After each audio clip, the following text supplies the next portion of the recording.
他发着高烧，身体烧得都能落笔，却被丈母娘像死狗一样往门外拖。走前还把他身上仅有的一件棉袄扒了，全身赤条条的。最后更是在门口拴着一条狗，用来阻止他进家。原来他是个倒插门，在这60年代，许多人都吃不饱饭，更别提治病了，所以他才会被扫地出门。只见他整个人脸埋进雪堆里，身体被冻成了冰棍。就在他意识模糊快要死去之际，一个冰冷机械的声音在他的耳边响起：检测到宿主濒死，新手礼包已发放，军用高浓度葡萄糖注射液1。虚空中波纹一闪，一个冰凉的玻璃瓶直接掉在林峰胸口。林峰用牙齿咬开瓶塞，仰头就把液体往喉咙里灌。我活过来了，娘让我进去。门吱呀一声开了，林峰的丈母娘赵大娘叉着腰站在门口。敬你个温桑，家里统共就剩3口吃的，你个吃白食的绝户头，要死远点，别脏了我家门口。赵大娘关门回家，只见她的儿子，也就是林峰的小舅子赵强，一边嚼着窝窝头一边骂：娘，把他扔远点行不行？咳的，吵得我脑仁疼，我还怎么睡？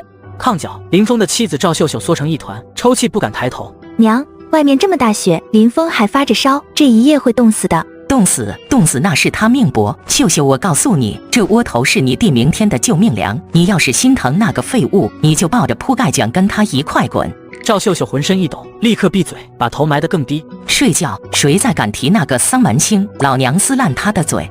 门外林峰彻底绝望了，他缓缓从雪堆里爬起来，动作僵硬但稳定，像一具复活的尸体。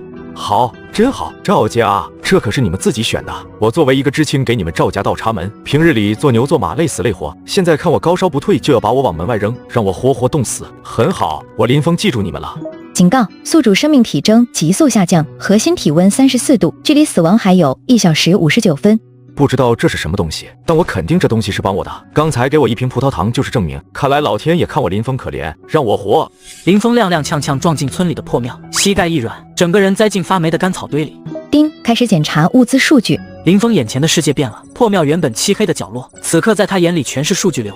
那是一只灰老鼠正沿着墙根溜过，在林峰眼里，他头顶顶着一个鲜红的标签：移动肉源，蛋白质15克，捕获率98%。林峰右手从后腰抽出柴刀，手腕一抖，老鼠被精准命中，首杀达成，获得经验值+1，开启随身灵泉空间实立方。这世道，人吃人，想不被人吃，就得先成精。这东西真能帮助我，还给我开了空间，真是太好了。林峰随手将老鼠扔进空间，转身看向庙外漆黑的大山。热身结束，该干正事了。既然在我眼里什么东西都能分析，那么山里那么多猎物草药，我肯定也能发现。林峰走进山里，提示音再度响起：猎物锁定，野鸡1.5千克，弱点颈部，命中率修正100%。这哪是鸡，这是命。林峰甩出柴刀，命中野鸡。林峰走近捡起，狩猎成功，奖励发放：精米5斤，精品五花肉2斤，军用不锈钢饭盒1个。林峰只觉得手里一沉，原本空荡荡的左手凭空多出了一块五花肉，还有一袋扎得结结实实的米，真香啊！这油水够赵家那个老钱婆馋哭半宿的。林峰利索地将野鸡、米、肉全部扫入空间，而在另一边的赵家却愁云惨淡。娘，真的1粒米都没了，明天强子吃啥？吃啥？吃人。娘，明儿一早你去村西头王麻子家借点粮。王麻子，他一直对我不怀好意，我不去，我是结了婚的人。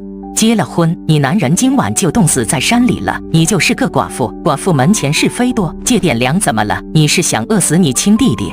赵秀秀无声流泪，顺着墙根滑坐下去，眼神空洞。林峰找了个避风的山坳，开始煮米、煮肉，米肉的香味混合起来。他端起饭盒，大口大口地往嘴里扒拉，连汤带肉都刮得干干净净。活过来了。这时远处传来了狗叫声和手电筒的灯光。怪事，哪来的味儿？快，这是谁家不过日子了？对肉，这味儿是从山里飘出来的。莫不是特务？走去看看。鼻子倒是灵。林峰迅速抓起一把雪，盖在火堆上，用脚踢散灰烬。此时他视野中的雷达图上，几个黄点正在快速接近。吃饱喝足，该回去给赵家报丧了。第二天天刚蒙亮，赵大娘打着哈欠打开大门，手里拿着一把破扫帚。那短命鬼估计早硬了，待会儿还得找人把他拖走，真是晦气。赵大娘一抬头，整个人僵住了。晨光中，一个身影背着手，慢悠悠地从村口走来，不仅没死，脸上还带着诡异的红润，嘴里甚至叼着一根牙签。诈尸了！娘起这么早，给我收尸呢？赵大娘像见了鬼一样往后退，直到后背撞上门框。你人是鬼？昨晚那么大雪，阎王爷嫌我太穷，怕我下去要饭，又把我踢回来了。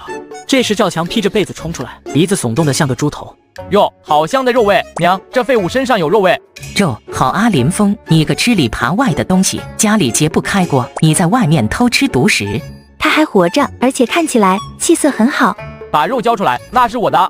赵强伸手就要去掏林峰的怀，林峰不退反进，脚下微微一勾，赵强失去平衡摔倒，正好趴在林峰脚边。林峰慢条斯理地从怀里掏出一个油纸包，打开，里面是一副啃得干干净净的鸡架子。林峰鸡架子准确地落在赵强脸前的雪地上。赏你了，你给我吃剩下的。60年代，他家里穷得只能喝米汤，汤里的米粒一只手都能数过来，而他却偷偷跑到山沟里生活，一手啃着烧鸡，另一只手夹着红烧肉，吃的是满嘴流油。最后他还悠哉走到家门口，将他吃剩下的鸡骨头架子扔在家人面前，全家人都脸色铁青，他的丈母更是拍着大腿嚎叫起来：大伙儿都来看看啊！这丧良心的女婿，自个儿躲出去吃香喝辣，拿骨头渣子喂我儿子，这是要把我们孤儿寡母逼死啊！我呸！你们赵家是怎么对我的？昨天还把高烧的我扔到门外，想让我活活冻死。林峰做这一切都是事出有因的，他作为赵家的上门女婿，平日当牛做马，没得赵家人一丁点感激，反而要害死他。幸亏上天帮忙，在昨天林峰快要冻死的时候，给他系统，让他存活了下来。今天林峰来就是要报仇，出自己一口恶气的。你胡说，你有什么证据？简直就是污蔑！大伙快看啊，看一看这个白眼狼！很快，在林峰丈母娘找大娘的嗓门招呼下，周围聚拢了好多村民。那是鸡骨头，乖乖，这年头还能吃上鸡？林峰哪来的鸡？莫不是偷公家的？对，肯定是偷的！我要去公社举报你，偷盗公物！赵大娘冲上来就要抓林峰的领子，林峰猛地拔出腰间的柴刀，赵大娘的手僵在半空，吓得打了个嗝。举报去啊！这山里的野鸡野猪，那是老天爷赏饭吃，谁有本事抓到就是谁的。你要是眼红，你也进山去抓。不过我丑话说在前头，山里有狼，别肉没吃着，先把自个儿喂了狼。好啊，你这么欺负我，我找民兵去。赵大娘很快搬来民兵，还闯入林峰原来住的偏房里一顿搜，给我搜！这小子昨晚肯定偷了公家的猪。大娘这没凭没据的，不太好吧？要啥凭据？他一个吃软饭的，哪来的肉味？肯定藏屋里了。队长，你别被他这老实样骗了，这就是个贼。娘，您这腿脚挺利索啊，昨晚喊腰疼不干活，今儿踹门比驴都有劲。你少废话，给我翻，连耗子洞都别放过。很快搜索完，屋里一片狼藉，但除了烂草席、破桌子，连一粒米、一滴油的影子都没有。大娘，这屋里耗子进来都得含着眼泪走，哪来的猪肉啊？不可能，昨晚明明闻到了那么大味儿。林峰从怀里慢悠悠掏出一个东西。娘，您是在找这个吗？林峰的手心里躺着一颗煮熟的鸟蛋。昨儿上山掏了个鸟窝，就这一颗蛋，本来想孝敬您的，可您这一进门就喊打喊杀。林峰把鸟蛋一口塞进嘴里，嚼得津津有味。还是我自己补补吧。你个败家玩意儿，一颗蛋也是肉，你就这么吞了？妈，您刚才那翻箱倒柜的劲头，不知道的还以为您要给我这个女婿添置嫁妆呢。蛋我也要吃的，娘，让他给我吐出来。对，强子，去搜他的身，这小畜生身上肯定还有。既然没偷公家的，那这蛋就是家里的，交出来！赵大娘一把推在赵强背上，赵强像头蛮牛一样，张开双手朝林峰扑过去。拿来吧你！给脸不要脸！就在赵强的脏手碰到林峰衣领的前一秒，林峰的右手猛地抬起，扣住了赵强的手腕。爪子不想要了，这么脆，平时光长膘不长骨头。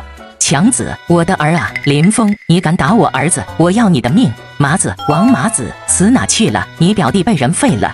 人群分开，王麻子手里拎着木棍，一脸横肉的走进来。哪个不开眼的，敢在太岁头上动土？就是他，这个吃软饭的。麻子，给我打，打死算我的。哟，这不是林知青吧？怎么吃了顿饱饭，不知道自个儿姓啥了？王麻子，是没你的事，想活命就滚远点！哈哈哈，活命，老子今天就让你知道知道，这赵家村谁说了算！眼看木棍就要砸中，林峰身形微微一侧，右手柴刀连刀鞘都没拔，直接用刀背猛击王麻子的膝盖窝。王麻子两腿一软，结结实实的跪在了林峰面前。还没过年呢，这就行大礼？可惜我兜里没压岁钱给你。你偷袭，下次记得膝盖硬一点，不然这刀背可就要换成刀刃了。林峰收回柴刀，看都没看一眼吓傻的赵大娘，转身大步朝院外走去。我去山里转转，晚饭前回来，记得把米饭蒸上。反了天了！林峰走进密林，周围全是枯树，他停下脚步，看似在系鞋带，实则盯着眼前的虚拟面板。警告：后方200米发现敌意目标3人，移动速度快。林峰视野中的雷达图上，3个红点正鬼鬼祟祟地掉在后面。王麻子这狗皮膏药，还真是不见棺材不落泪。系统扫描前方地形，前方400米，野猪巢穴，危险等级 A， 数量1。既然想抢肉，那就送你们个大家伙。在林峰运筹帷幄的时候，在他后面跟踪的王麻子手里还拎着那根木棍，后面跟着2个冻得缩脖子的二流子。麻子哥，咱真要跟进去？这深山老林的，听说有狼啊！怕啥？那小子刚才肯定是偷袭，咱们3个人还弄不过他一个。再说了，你没闻见昨晚那肉味？只要抓住他，逼他说出藏肉的地儿，咱哥几个这个冬天就不用啃树皮了。哥，快看脚印，就在前面，快别让他跑了。王麻子三人紧追，很快进入了林峰的视线。林峰早就爬上了一棵2人合抱粗的大树。3、2、1，下方，王麻子三人气喘吁吁地冲到了山坳口。林峰，给老子滚出来！看见你了！这一嗓子在寂静的山谷里回荡。紧接着，前方的灌木丛剧烈抖动起来。麻子哥，那是啥动静？灌木丛猛地炸开，一头浑身黑毛巨型野猪冲了出来。妈呀，野！3个人在逃跑，大野猪却只追屁股最大、只穿着红裤衩的那个人。而树上居然还有一个小伙在看大戏，他一边嗑瓜子一边喊加油，却丝毫没有出手帮忙的意思。原来这3人在偷偷跟踪小伙，小伙这才故意把他们引到野猪的巢穴之中。最后在无赖红裤衩的诱惑下，大野猪一头撞在岩石上晕了过去。小伙慢悠悠从树上咕噜下去，开始捡便宜。谢了啊，麻子哥，要不是你这红裤衩引诱野猪，我还得费一番手脚。猪死了，猪是死了，人嘛。今天的事儿要是传出去半个字，不说，打死也不说。这猪是你打的，全是你的。我跟踪林峰的无赖王麻子如蒙大赦，捂着漏风的屁股，哭爹喊娘的往山下跑去。这一波够换不少好东西了。林峰手里拽着一根粗麻绳，绳子另一头绑着那头300斤的野猪。到了村里，所有人都震惊了。乖乖，那是猪，那么大个儿，这得多少肉啊？够全村吃一顿橛子了吧？每个人的眼睛都死死盯着那堆肉，喉结整齐划一的滚动。林峰的丈母娘赵大娘拨开人群冲出来，让开，都让开，这是我女婿。哎呦我的老天爷，这么肥！林峰啊，娘就知道你有本事，快，强子，快来帮忙抬回家。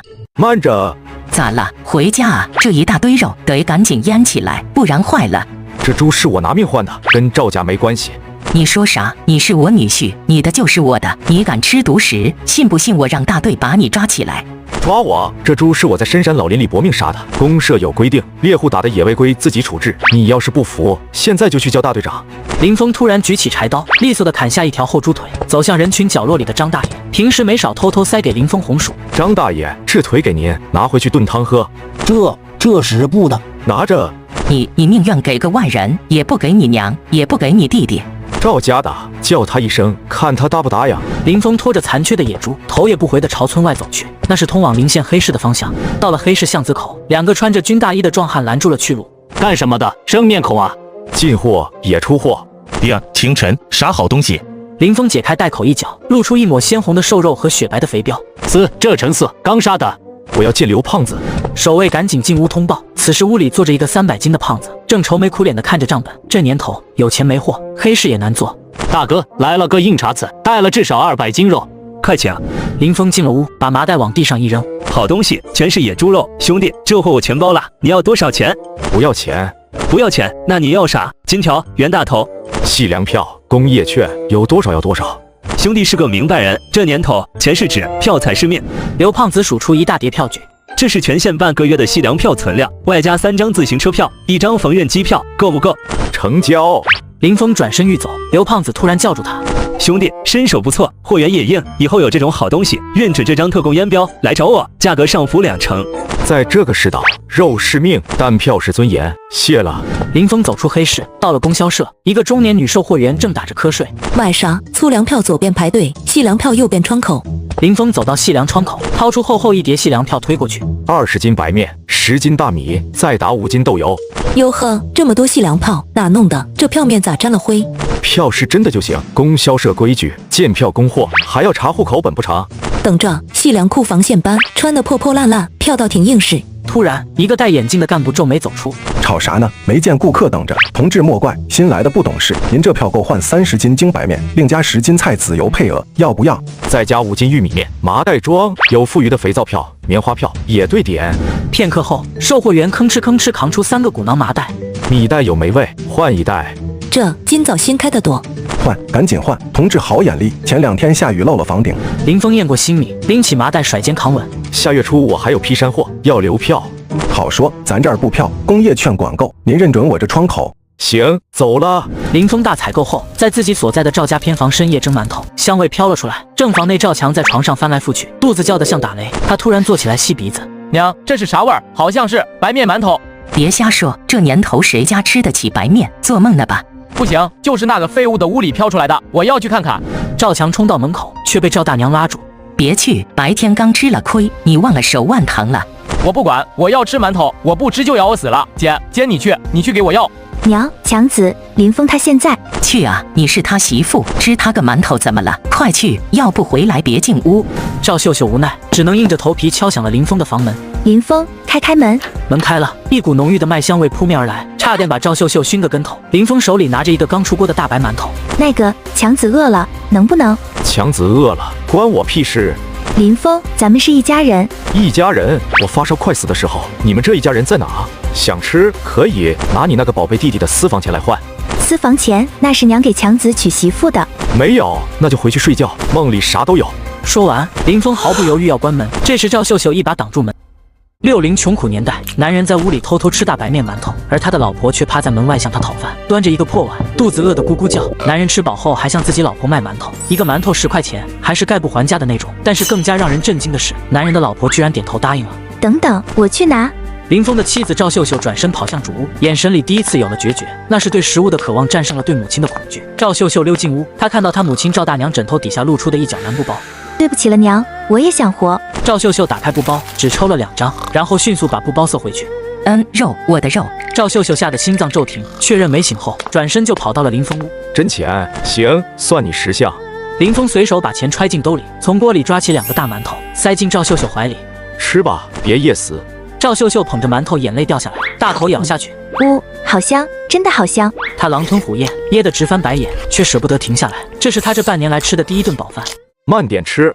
林峰，你哪来的面？你是不是真的去搞坏事了？在这个家里，不做些出格的就得饿死。怎么吃饱了想去举报我？不，我不举报，只要有吃的，我听你的。林峰靠在灶台边，沉默地看着他。噎不死就行，锅里还有半碗糊糊，要吗？可以吗？林峰舀了一碗递过去，省得你半夜饿晕了，娘又骂我晦气。林峰，你其实不坏。刚才谁怕我杀人放火来着？我是怕，但你现在给我吃的，娘说肯分粮食的人心里总留着善。这年头，善心能换几斤米？我搞粮的路子不光彩，但没害过人命。是去黑市倒腾粮票吧？我瞧见王老五他们也偷偷干。你倒是机灵，别说出去，否则咱俩都得完蛋。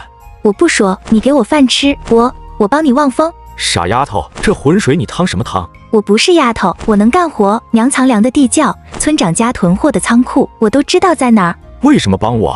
饿肚子的滋味太疼了，你肯给我馒头，就是救我命。我分得清谁真对我好。明天开始，我灶台底下给你留个红薯，但记住，活命的路得把嘴焊死。我要是说漏半句，天打雷劈。以后你是我捡来的小野猫，披上睡觉。林峰，明天还蒸馒头吗？看心情。次日清晨，赵大娘的一声尖叫打破了陈日的安静。钱，我的钱呢？少了2张，整整20块呀！林峰的小舅子赵大娘的儿子赵强此时还在迷糊。娘，咋了？遭贼了？肯定是他，那个杀千刀的林峰。昨晚我就觉得不对劲，我要剁了他。赵大娘提着菜刀冲出主屋，一脚踹开偏房的门。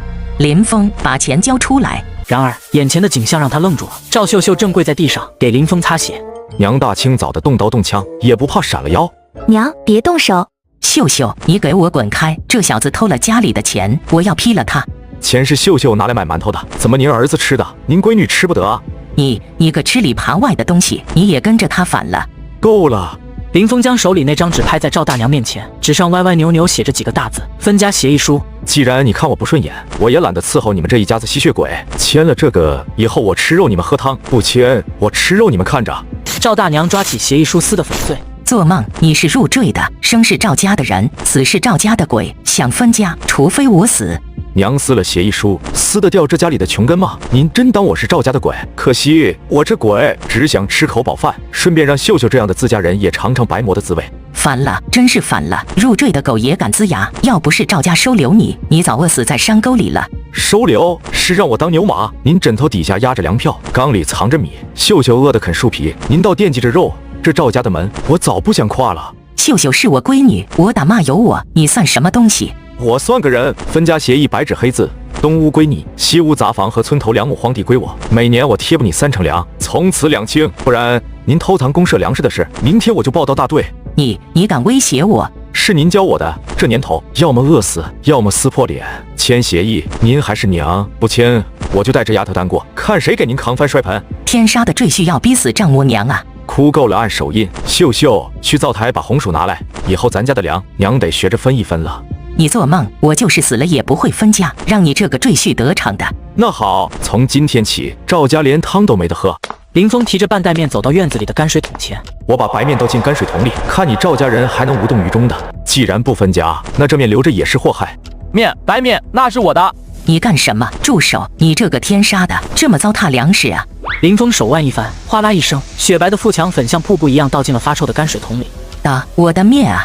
赵大娘两眼一翻，直接气晕过去，直挺挺地倒在雪地上。赵强趴在泔水桶边伸手去捞，别倒啊，还能吃，洗还能吃。蠢货，倒进去的是草木灰，真面早就收进空间了。这时院子外传来嘈杂的脚步声，大队长带着一群民兵冲了进来，气势汹汹朝着林峰而来。在那个窝窝头都不舍得吃，碗底都要舔干净的穷苦年代，他居然把一袋袋的面粉往马桶里倒，他的丈母娘当场心疼气晕了过去，小舅子更是把头埋进马桶里，生怕面粉浪费了。不一会儿，村里大队长带着一队民兵将他抓了起来，还当场给他按了个罪名。林峰，有人举报你破坏生产，浪费粮食，把他抓起来。我没有。其实林峰真的冤枉，他自己有系统空间，早就有把白面放进空间里了，倒进泔水桶的都是草木灰。他这样做的目的就是为了分家，气一气他的丈母娘赵大娘。人证物证都在，别想狡辩，押走。林峰被2个民兵压着，推到了大队部的土台上，台下黑压压全是人。林峰的丈母娘赵大娘已经醒了，坐在台下哭天抢地，控诉林峰把白面倒进泔水桶的罪行。太造孽了，白面啊，那是给祖宗上供都舍不得用的，这种败家子就该拉去劳改。林峰，你还有什么话说？浪费粮食，这可是大罪。大队长，那面里长了虫，有毒，我是怕毒死丈母娘才倒的，这是孝顺。放屁，那是新面，你就是故意的。而且比起那半袋面，我有更重要的事要汇报。公社粮仓空了吧？大家伙家里也没余粮了吧？再过3天，村里就要开始饿死人了。台下一片死寂，这是每个人心头的刺。林峰看向远处的大山，我知道一个地方，那里有一个蛇窟，几百条正在冬眠的菜花蛇、乌梢蛇，那都是肉。呵，那玩意儿能吃？剥了皮炖成汤，比鸡肉还嫩。一条蛇就是1斤肉，几百条够全村人喝3天肉汤。你说真的？在哪？只有我知道路，想抓我，大家一起饿死；想吃肉，就给我松绑，拿上家伙跟我走。大队长盯着林峰看了3秒，肚子适时的叫了一声：“先吃饱肚子再说，松绑。”民兵松开了林峰，台下的村民们瞬间沸腾，纷纷回家拿铁锹、棍棒。想活命的，拿上家伙跟我走；想饿死的，继续听着老太婆哭丧。林峰带着村民来到目的地，开始挖土。大队长，这土怎么是热的？还在动？退后，不想死的都退后。话音刚落，村民夹一铲子下去，土层塌陷，原本平整的地面瞬间露出一个直径2米的大黑洞。林峰的小舅子赵强吓了一大跳，蛇，全是蛇，妈呀！这哪是肉，这是阎王殿啊！快撤！就在众人转身要跑的瞬间，一条手腕粗的眼镜王蛇直射大队长的咽喉。无名休矣！突然寒光一闪，一把生锈的柴刀斩断这条眼镜蛇。愣着干什么？装袋，这可是救命的肉条。神了，林峰，你这手绝活！别废话，天黑前挖不完，冻死的就不是蛇，是你们。听林峰的，都给我上！抓蛇，谁敢偷懒，今晚没肉吃！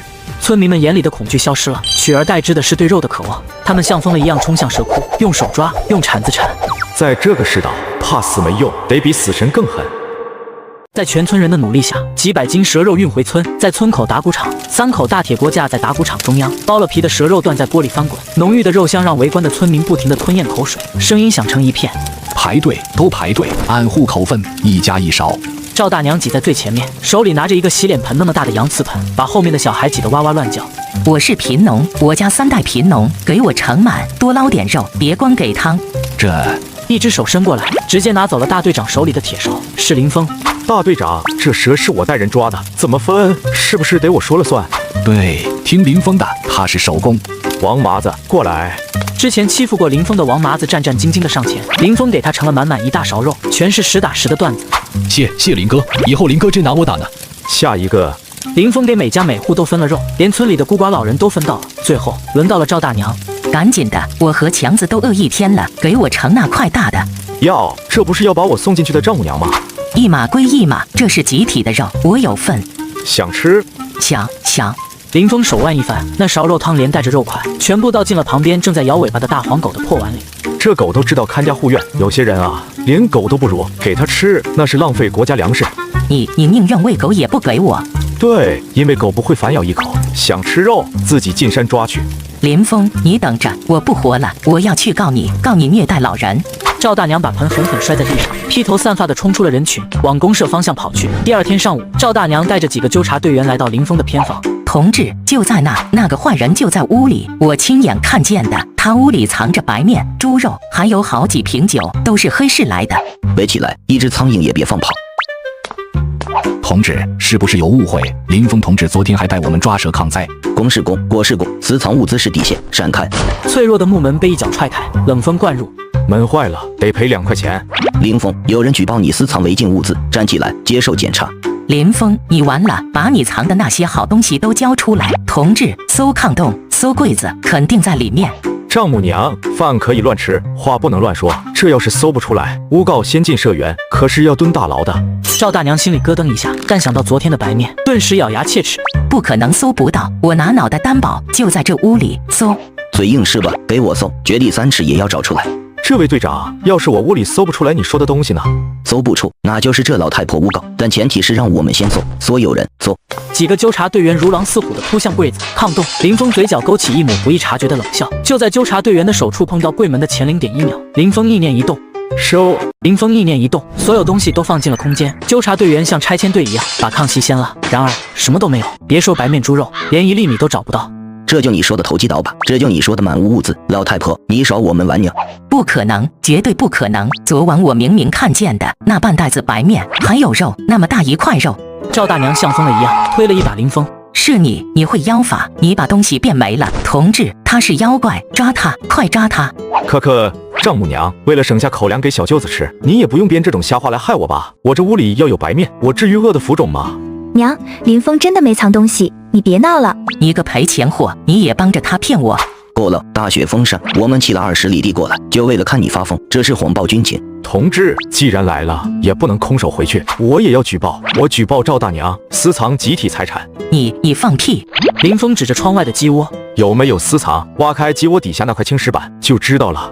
2个纠察队员挥舞着铁锹，撬开底下的青石板，一个封着油纸的黑陶坛子露了出来。别动，那是我的棺材本。赵大娘扑上去想护住坛子，被纠察队长像拎小鸡一样拎开。队长一脚踹碎坛子，金黄色的稻谷流了一地，虽然有些发霉，但在饥荒年，这就是金子，足足有10斤。好啊，全村都快饿死了，你藏了这么多粮食，这是哪来的？是不是偷生产队的种子粮？冤枉啊，那是我从牙缝里省下来的。省下来的，全家都饿得喝凉水，你能省出10斤稻谷？同志，上个月生产队粮仓盘点，好像正好少了10几斤种子吧？娘，有米咋不给我吃啊？人赃并获，把这老太婆带走，去公社把问题交代清楚。2个队员上前，用麻绳把赵大娘五花大绑。林峰，你个丧门星，你不得好死！我是你丈母娘啊！进去好好做人，放心，这只是个开始。原来家里的耗子是你这只老猫养的。赵大娘被押走了，一路上传来村民们的唾骂声和烂菜叶子。林峰站在院子中央，看着空荡荡的家，深吸了一口冷冽的空气。终于清静了，接下来该去城里进货了。林峰穿着那身打补丁的棉袄，走进了全县最繁华的百货大楼。林峰径直走到卖自行车的柜台前。看什么看？磨坏了你赔得起吗？去，那边卖针头线呢。这车我要了。你要了？你知道这车多少钱吗？168块，还得要1张工业券，把你卖了都凑不齐个车轱辘。乡巴佬进城没见过世面。林峰没说话，把手伸进怀里，一叠崭新的大团结和一张盖着红章的自行车票，重重地拍在玻璃柜台上。叔叔不用找了，剩下的买糖吃，润润你那张嘴。这是真的工业券还是省里发的？同志，您稍等，我这就给您开票。售货员的态度瞬间180度大转弯。林峰推着那辆锃亮的自行车走出百货大楼，他单腿跨上车，脚下一蹬，车轮飞转。以前林峰只能靠腿走，从今天起，我要让这车轮子碾过所有看不起我的人。林峰骑车飞驰过街头，但他没有直接回村，而是拐进了一条阴暗狭窄的小巷，那里是黑市的入口。林峰找到刘胖子，从怀里掏出一个没有标签的白瓷瓶。这酒，请大家漱漱口。刘胖子狐疑地拔开瓶塞，一股浓郁醇厚的酒香瞬间炸开。这是茅台原浆，还是陈年的，这味道只有大领导才喝得上。我有路子，你有销路，要么合作，要么我换个地方，你自己选。没眼力见的东西，还不给林爷搬椅子？您这路子通天啊！你想要什么？钱还是票？钱我不缺，我要老物件，黄金、玉器、字画，越老越好。还有，别打听我的货哪来的，知道的越少，活得越久。刘胖子让人抬出一个积满灰尘的樟木箱子。林爷，这些破烂您真要？现在这玩意儿不顶吃不顶喝，还容易招祸。林峰随手拿起一个黄花梨木盒，系统界面闪过红光。系统提示：明代黄花梨首饰盒，估值80万。我就喜欢听个响，这箱破烂换50斤大米，2斤猪肉。哈哈，林爷敞亮。林峰指了指门外，他假装去外面转了一圈，回来时手里提着一个沉甸甸的麻袋。刘胖子验货，全是精米，激动的肥肉乱颤。交易完毕，林峰骑着车离开黑市，后面远远的吊着2个刘胖子的小弟，鬼鬼祟祟。想摸我的底，下辈子吧。林峰拐进一个死胡同，2个小弟急忙追进去，然而胡同里空空如也。见鬼了，人呢？飞了！对呀，刚刚明明看见他进来的。画面一转，林峰已经出现在几公里外的回村土路上，他利用空间瞬移功能，直接跳过了跟踪。这趟进城赚翻了。村口的大柳树下，一群村民正在嚼舌根，议论赵大娘被抓的事。突然，众人回头，只见夕阳下，林峰骑着自行车，车把上挂着油纸包的猪头肉。我的亲娘哎，那是自行车，凤凰牌的，全新的，这得多少钱啊？还有肉，那是猪头肉。林峰故意放慢了速度，停在人群中间。刚去城里办了点事，顺手买了个代步的，这路太烂，有点颠屁股。林哥，你发财了。只要肯动脑子，饿不死人。这车轮子转一圈，抵得上你们在地里刨1年。林峰一路骑到赵家门口，赵强听见动静跑出来，看见自行车，眼睛瞬间亮了，伸手就要去摸车标。车，我的车，姐夫给我骑骑。滚一边去，别摸，掉漆了把你卖了都赔不起。过了几天，赵大娘刚从公社回来，原来是赵秀秀舍不得自己父母受苦，出来为自己母亲作证，还不经林峰同意也假借了他的名义，这才把赵大娘保了出来。为此，林峰对赵秀秀很是恼火。赵大娘回家看到院子里的东西，她眼里的贪婪光芒瞬间复活。林峰，这车是家里的吧？我是你娘，这车得归我管，以后强子娶媳妇正好用。丈母娘，你是不是在公社还没待够？林峰当着他的面把自行车推进偏房，然后在大门上挂上了那把沉甸甸的铜锁。分家文书虽然被你撕了，但这锁我已经换了。从今天起，这屋里的东西谁敢动一下，我就去公社告他抢劫。在这个家，谁能弄来吃的，谁就是爹。你大逆不道！林峰切下一小块猪头肉，塞进嘴里嚼得滋滋响。想吃吗？求我！夜晚，赵秀秀站在寒风中，冻得瑟瑟发抖。她看着紧闭的房门，犹豫了很久，终于敲响了门。林峰，开门，是我，主屋太冷了，我想跟你挤挤。屋内一片死寂，只传出林峰冷淡的声音：冷就多盖点草，我这屋庙小，容不下2尊佛，回去吧。林峰，我错了，我真的错了。屋内，林峰躺在温暖的炕上，他手里把玩着那个明代的首饰盒。迟来的深情比草都轻贱，现在的我你们高攀不起。这时门吱呀一声开了。当家的，我就知道你心软，娘那是老糊涂了。我是你媳妇，我心是向着你的，让我进去吧，哪怕睡地上也行。林峰没有让路，他指了指院子里那辆落满雪花的自行车。看见那车了吗？你娘那么丧尽天良，你却还帮着她。你是我屋头的人，胳膊肘往外拐，别忘了，别给你吃喝的。我那是没办法。你喜欢的不是我，是这辆车，是我屋里的白面，是我手里这杯红糖水。饿的时候想起我是丈夫，饱的时候我是累赘。赵秀秀，这世上哪有这么便宜的事？林峰，滚！次日清晨，天刚蒙蒙亮，村里的大喇叭突然响了，带着刺耳的电流声。喂，各家各户注意了，都把门窗锁死。隔壁李家村昨晚饿死人了。院子角落，林峰正给那只芦花鸡撒一把碎玉米。赵大娘坐在门槛上，手里拿着一把生锈的菜刀，死死盯着那只鸡。娘，我饿，我要吃肉。吹，今天就吃，人都快乐死了，还养什么畜生？林峰，把鸡交出来，这是赵家的鸡。赵大娘像疯了一样冲过来，林峰不慌不忙，从鸡窝里摸出一个热乎乎的红皮鸡蛋。想吃？给我，给强子补补。林峰嘴在赵大娘伸出手的瞬间，将鸡蛋打碎生吃。轻了点，但顶饿。你个遭天杀的，你宁愿生吃也不给我儿。看什么？想吃，拿命来换！再敢往前一步，这把刀剁的就不是鸡食，是你的手。到了晚上，林峰坐在偏房里擦拭着一把自制的复合弓。突然院墙外来了几人，这些人是村里那几个有名的二流子，饿急眼了，想来吃大户。领头的叫二狗。别管那个老太婆，直接去偏房，那小子有肉，还有白面，抢了就跑。几人刚冲到偏房门口，正要踹门，突然一道强光从屋里射出，是手电筒。草加了。林峰手里那把造型怪异的复合弓已经拉满，弓弦紧绷，发出令人牙酸的声音。再动一下试试。吓唬谁呢？你那破玩意儿呢？一支利箭擦着二狗的头皮飞过，二狗腿瞬间软了。下一箭射左眼还是右眼？林爷饶命，我们是恶风啊，实在没办法啊。林峰放下弓，从怀里掏出2个发霉的窝头扔在地上。吃了滚或者死，选一个。光有粮不行，还得有狗。次日清晨，院子里支起了一口大锅，锅里煮着稀粥，虽然稀，但那是实打实的米香。二狗等5人手里捧着碗，眼泪都要掉下来了。吃饱了吗？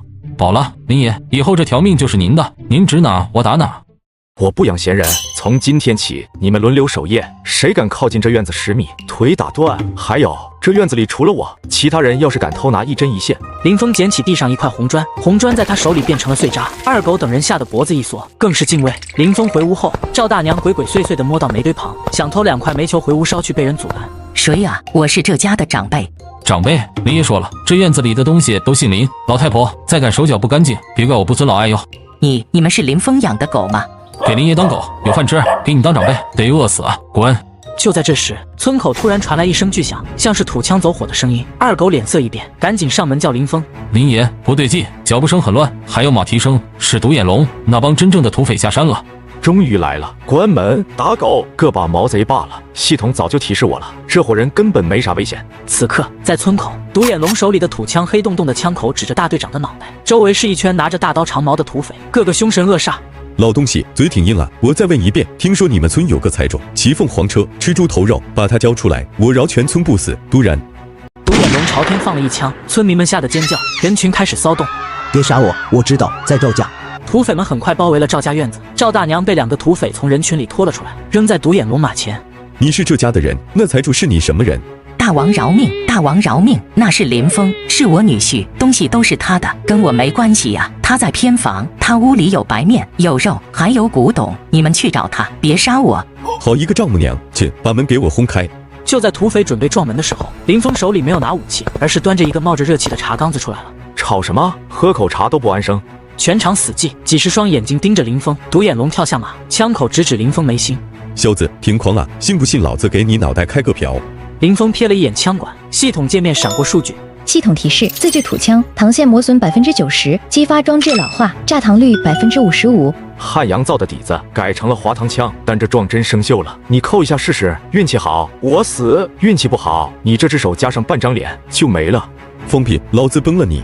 独眼龙手指猛地扣向扳机，就在这千钧一发之际，林峰动了，手中的茶缸子猛地一泼，滚烫的开水直接泼在独眼龙的独眼和脸上。独眼龙下意识捂脸，林峰一步跨出，右手从腰后一抹，柴刀冰冷地架在了独眼龙的脖子上。我说过，你的枪不行，但我的刀很快。众土匪举刀遇上，老大，放开老大！谁敢动，我就让他脑袋搬家！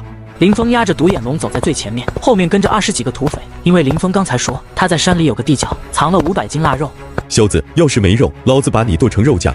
放心，管饱。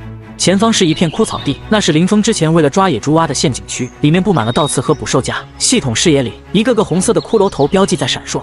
到了，哪呢？肉在哪呢？土匪们争先恐后的往前冲，生怕抢不到。林峰猛地一脚将独眼龙踹向前方，自己则借力向后一滚，躲到一棵大树后。送你们上路！枯草塌陷，土匪都掉进陷阱，一时间惨叫声响彻山谷。独眼龙运气好，没掉坑里，但腿被捕兽夹死死咬住。你不是人，你是魔鬼。猎人和猎物的区别不在于谁有枪，在于谁有脑子。下辈子别惹老实人。林峰拖着那杆土枪，还有独眼龙那件标志性的虎皮大衣，一步步走进村子。二狗带着护粮队跟在后面，雄赳赳气昂昂。林爷，土匪呢？都在山里喂狼了。人群爆发出一阵压抑的惊呼，随即变成了狂热的崇拜。从今天起，这村里的规矩改一改，谁要是再敢把自家人往外推，别怪我林峰不讲情面。这村子以后我说了算，谁赞成谁反对。林峰走到赵大娘面前，赵大娘此时已经吓得魂飞魄散。女婿，好女婿，娘错了，娘是被猪油蒙了心。你看在秀秀的面子上。秀秀，刚才你卖我的时候，怎么没想起秀秀？把她扔进柴房，饿3天，谁敢给她送一口吃的，跟她同罪？不，我是你娘啊！现在知道我是女婿了，晚了。第二天，赵秀秀走了进来，她扑通一声跪在林峰面前。当家的，娘在柴房骂了一夜，我没去送饭，强子哭着要吃的，我给了他1巴掌。哦，转性了。我想明白了，以前我是赵家的女儿，是强子的姐姐，但我忘了，我首先是林峰的媳妇。你要休了我，我认；你要杀了我娘，我也认。只求你别赶我走，哪怕给你洗脚、喂猪、倒夜壶，只要能留在这个家。林峰看着他，系统显示赵秀秀的忠诚度从之前的30飙升到了90。这才是他要的效果，不是要一个只会哭的累赘，而是一个能帮他守住后方的女人。擦擦脸，全是灰，看着心烦。当家的，把头发梳好。我林峰的女人不能是一副丧家犬的样子，以后这个家你管账，但规矩我定。是当家的。赵秀秀紧紧攥着那块手帕，像是攥着全世界。她知道她活过来了，暴雪终于停了。赵家村却变了样，村民们都在给林峰干活。林峰不养闲人，干活就有稀粥喝，连那个懒汉赵强都被赵秀秀逼着在角落里洗全村人的碗。你也真是活菩萨，隔壁村都死绝了，咱们村虽然瘦了点，但没饿死人。那是，跟着林爷有肉吃。林峰坐在密室里，面前堆满了这几个月收来的古董、字画、瓷器、玉石，堆得像小山一样。收音机里传来模糊的新闻播报。风向要变了，这赵家村的羊毛薅得差不多了，手里的这些东西在村里是破烂，进了城就是金山银山，冬天总会过去，但有些人注定留在这个冬天，而我要去迎接我的春天了。林峰看向县城的方向，目光灼灼。那里有更大的黑市，更狠的对手，还有滔天的富贵。现在要想进城，得需要有个正经身份。我现在有了寻宝猎物系统和空间，这物资是不愁的，缺的是往外出的门路。林峰准备了几天后就进了城，来到国营饭店大堂。大堂里坐着的都是穿4个都干不服的人。林峰一身洗得发白的旧衣服，像只闯进狼群的羊。去，后门在那边，要饭也不看地方。吃饭。吃饭，你有粮票吗？有肉票吗？看你这穷酸样，连白开水都喝不起吧？滚，别挡着领导们的道。林峰停下脚步，他没看服务员，而是把肩上那个沉甸甸的帆布包单手拎到了柜台上。把你们经理叫出来。哟呵，还想见经理？你以为你是？林峰猛地拉开帆布包的拉链，包口敞开，一排整整齐齐的长城牌午餐肉罐头，旁边塞着2条大前门香烟。服务员的眼珠子瞬间瞪大，这是我现在能吃了吗？经理几乎是滚出来的，他看了一眼柜台上的东西，倒吸一口凉气，脸上的肥肉都在抖。哎呦，同志，误会都是误会。小刘，你瞎了狗眼了，这位同志是贵客。经理，我看他穿的朴素，那是作风优良，还不快给同志倒茶，要最好的高碎。林峰没理会经理的讨好，随手拿起一罐午餐肉，像扔垃圾一样扔给服务员。赏你的，拿着滚，别让我看见你。谢谢爷，谢谢。我要见供销社的张主任，听说他在楼上包厢愁得吃不下饭。您认识张主任？不认识，但我这包里的东西认识他。此刻在2楼包厢，桌上摆着几盘素菜，一点油腥都没有。老李，我说过多少次了，搞不到肉就别来烦我。省里视察组明天就到，你是想让我去扫大街吗？扫大街不至于，但这关确实难过。张主任猛地回头，看见一个陌生年轻人站在门口。你是谁？谁让你进来的？出去！我是来救你命的人。林峰走到桌边，将帆布包里的东西一股脑倒在桌上，除了刚才的罐头香烟，他还像变戏法一样，从怀里掏出一块用报纸包着的五花肉。新鲜肉，5斤够不够给视察组包顿饺子？够，太够了。老弟，大兄弟，你这是从哪弄来的？这年头连母猪都饿瘦了。英雄不问出处，好肉不问来路。张主任，肉归你，但我想要样东西。你要钱还是要票？只要我能批的，你尽管开口。钱我不缺，我要一张皮。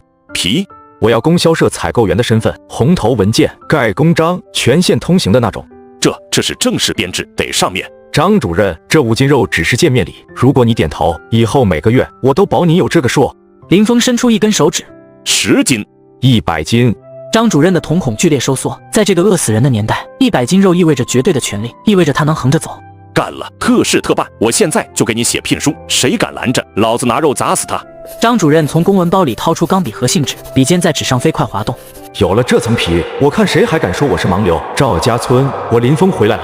张主任双手捧着盖好鲜红公章的聘书，递给林峰。林老弟，不，林干事，以后咱们就是一家人了。张主任，既然是一家人，那百货大楼那边是不是也该我去视察一下了？县城大街，几个戴着红袖章的纠察队员正在盘查路人。站住！那个拎包的干什么的？包里鼓鼓囊囊装的什么？林峰停步，神色未变。给公家办事的。公家？我看像个坏人。把包打开。认字吗？县供销社特聘采购员，张主任亲笔。哎呀，误会，原来是林干事，辛苦。以后招子放量带点，这包里的东西是省里要的样品，碰坏了你赔。不敢，民情。林峰走进百货大楼，这里是全县最繁华的地方，但平时只有干部敢大声说话。林峰走到手表柜台，拿那块梅花牌女表，180块加1张工业券，你有吗？没有别摸，摸脏了赔不起。林峰直接拍出一叠崭新的大团结，上面压着一张盖红章的工业券。包起来。另外那边的那双小皮鞋要36码的，还有那件的确良碎花裙子啊，钱全要，动作快点，我赶时间。柜台大姐手忙脚乱的打包，周围的顾客投来羡慕嫉妒恨的目光。秀秀，以前你羡慕村长媳妇有双布鞋，今天我让你穿皮鞋踩在他们头上。林峰刚迈出大门，一辆破自行车吱嘎一声横在他面前，车上的人穿着一身油腻的工装，是赵秀秀的远房表哥赵光宗。哟，这不是赵家那个吃软饭的废物点心吗？好狗不挡道！站住！你个乡下泥腿子，哪来的钱买这么多东西？这得好几百吧？你偷公家的钱了？嘴巴放干净点！我看你就是偷的。走，跟我去保卫科，正好我缺双皮鞋，把你这身行头扒下来孝敬我，我就放你一马。赵光宗的手刚碰到林峰的衣领，林峰反手扣住赵光宗手腕，猛地向下一压。手不想要了，我可以帮你卸下来。疼，断了，杀人了！乡下人进城抢劫了。这时2个民警拨开人群冲了进来。干什么？在大街上打架，都给我撒手！警察同志，抓他！他是贼，他一个农村盲流，偷了百货大楼的东西，还打人！你看我这手！民警老王警惕地看向林峰，手摸向腰间的警棍。同志，把你手里的东西放下，出示证件和发票。他有个屁的证件，他就是个倒插门的窝囊废。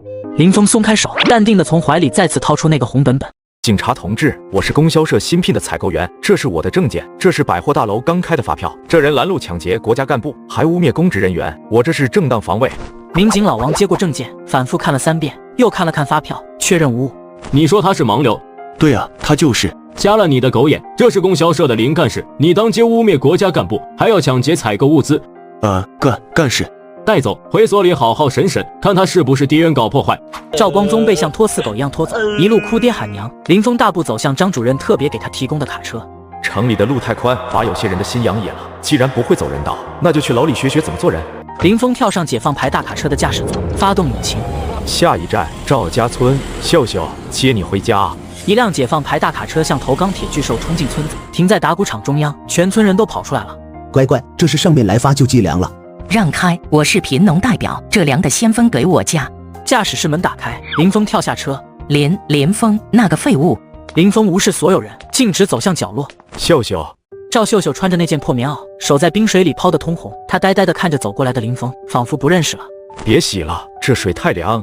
当家的，你这是偷了谁的车？快还回去，要枪毙的！没偷，以后这就是咱家的腿。上车，进城。站住！你个丧门星，车是你的，那车上的东西也是你的，把东西留下。还有，秀秀走了，谁给我做饭？想吃饭自己做，想坐车下辈子吧。林峰单手抱起赵秀秀，直接把她拖进了高高的副驾驶座。妈，这是我最后一次叫你妈，以后别去城里找我们，城里狗多，咬人疼。卡车喷出一股黑烟，喷了赵大娘一脸。林峰一脚油门，扬长而去，只留下赵大娘在尘土里跳脚骂街。到了县城国营理发店，赵秀秀精心打扮了一番。这是我。手伸出来，以后别看日头顾时间了，你是林太太，得有林太太的样。当家的，这得花多少钱啊？我怕折寿。跟着我林峰，享福才是刚开始。走，带你去吃肉。林峰刚带秀秀走出理发店，就被几个黑衣人请到了这里。秀秀吓得躲在林峰身后。城里黑市的大头目九爷坐在太师椅上，身后站着4个彪形大汉。林兄弟，最近风头很劲呀，供销社是你家开的，黑市的好多主儿都来找你交易东西，你这么抢生意吗？把我九爷放在眼里了吗？码头都不拜。九爷，饭可以乱吃，话不能乱说，我那是给国家搞物资。少拿官话压我，在这1亩3分地，白天归公家管，晚上归我九爷管。你动了我的蛋糕，这事儿怎么算？林峰不慌不忙，从怀里掏出2样东西。供销社采购员挣1瓶飞天茅台，左边是官身，保你平安；右边是货源，保你发财。这酒特供的，你有路子。九爷，你赚的是辛苦钱，还得提心吊胆躲红袖章。跟我合作，我供货，你出渠道，咱们5-5分。5-5，你小子胃口不小，凭什么？就凭我有这层皮，红袖章不敢查我的车。你的货我能运出省，外面的紧俏货我能运进来，这买卖你做不做？九爷沉默了3秒，空气凝固。突然，九爷大笑起来，亲自给林峰倒了一杯茶。好，后生可畏，林老弟不，林爷，这杯茶我敬你。九爷客气，以后这县城的晚上咱们说了算。林峰牵着焕然一新的赵秀秀走出茶楼，九爷带着一众小弟在门口鞠躬送行。赵秀秀看着这一幕，彻底懵了。当家的，他们咋对你这么客气？因为你男人现在是这城里的天。几个月后，林峰生意越做越大，随后带赵秀秀搬到了新家。秀秀，过来，给你看个东西。当家的，这房子太大了，我心里发慌，咱们真能住这儿？这算什么？以后咱们还要住比这大10倍的。林峰伸手在衣柜内侧摸索了一下，按动了一个暗格机关，衣柜底板弹开，露出了一个深不见底的暗箱。林峰像倒垃圾一样，把暗箱里的东西全倒在了双人床上。那是钱，一捆捆扎好的大团结，还有一叠叠花花绿绿的全国通用粮票、布票、肉票。妈呀，这是抢银行了吗？抢银行哪有这来钱快？这是咱们这几个月赚的，数数。我不敢数，这得坐多少年牢啊？放心，每一分都是干净的，这是咱们在这个世道立足的底气。秀秀，从今天起，你就是这县城里的首富太太。次日清晨，张主任几乎是撞开门冲进来的。林老弟，出事了，出大事了！天塌了！张主任，你咋这么毛毛躁躁？比偏塌了还严重，有大领导亲自来了，点名要见你。省里？对，说是看了咱们供销社上报的物资清单，觉得不对劲，这会儿车队已经到县大院了。老弟，你跟我交个底，你那些货经得起查吗？经不起查的是他们，不是我。走，去会这位大领导。林峰来到大院会议室，他推门而入，不卑不亢，步履稳健。你就是那个能搞到盘尼西林和精面粉的林峰？是我。你知道这些东西现在有多紧缺吗？全省的医院都在等药救命，你一个小小的采购员，哪来的通天手段？抱歉，这我不方便透露。去年全省盘尼西林配额仅够3级医院维持3个月，你一个县级供销社每月却能稳定供应200箱精面粉、工业券，是指上海牌手表，这些紧俏货省城都断供半年了，你从哪儿搞来的？领导，物资来源合法合规，北边几个省的供销总社有积压库存，我用本地的桐油、丝绸和他们置换，互通有无，不违反政策。胡说！我还亲自查过调拨单，你所谓的置换根本没有上级批文。领导，这小子仗着采购员的身份，私下串联黑市，九爷那帮人现在全听他指挥。互通有无需要车皮计划，需要跨省批文。你的运输车队为什么能绕过省级查队？这是过去5年全省物资积压报告，北省缺轻工业品，南省缺医药，而咱们的桐油蚕丝在东北是硬通货，我不过是把死物变活物。比如盘尼西林是帮哈尔滨药厂代销滞留的临期药品，他们用成本价抵给我们，我们再按需分配，一切有账可查。好一个按需分配！你私下提高价格卖给黑市，差价进了谁的口袋？看看你家属院暗格里藏的钱票，够枪毙10回。